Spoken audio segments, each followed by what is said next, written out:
প্রধানমন্ত্রী জনাব তারেক রহমানের নেতৃত্বে বাংলাদেশ এগিয়ে যাচ্ছে।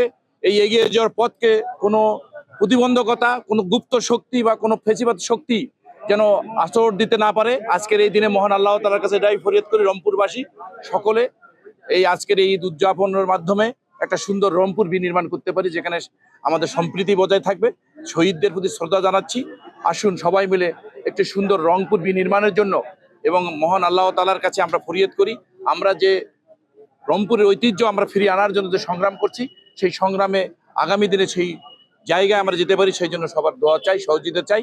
রংপুর জেলা পরিষদের পক্ষ থেকে, রংপুর জেলা বিএনপির পক্ষ থেকে, জনাব তারেক রহমানের পক্ষ থেকে গোটা রংপুরবাসীকে সবাইকে ঈদের শুভেচ্ছা, ঈদ মোবারক। প্রিয় রংপুর নগরবাসীকে জানাচ্ছি পবিত্র ঈদুল আজহার ঈদ মোবারক। আমি রংপুর মহানগরবাসীকে বলতে চাই যে আমাদের এই প্রিয় রংপুর নগরীকে পরিচ্ছন্ন রাখার স্বার্থে সিটি কর্পোরেশন কর্তৃক যে নির্ধারিত পশু কোরবানির পরে যে বর্জ্যগুলো আছে, সেই বর্জ্যগুলো ফেলার যে জায়গাগুলো আছে নির্দিষ্ট জায়গায় আপনারা ফেলবেন এবং যত্রতত্র পশু কোরবানি না করে নির্দিষ্ট স্থানে আপনাদের পশুটি কোরবানি করবেন।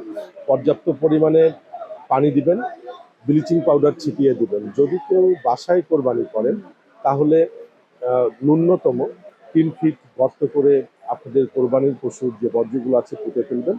যদি বাসায় পর্যাপ্ত জায়গা না থাকে তাহলে সিটি কর্পোরেশন কর্তৃক নির্ধারিত ডাস্টবিনগুলোতে আপনারা সেই বর্জ্যগুলো ফেলবেন।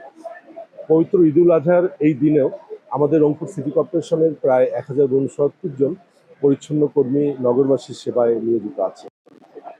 আমি পরিশেষে সকলের সুস্বাস্থ্য ও দীর্ঘায়ু কামনা করছি। এই পবিত্র ঈদুল আজহা সকলের জীবনে বয়ে আনুক অনাবিল প্রশান্তি।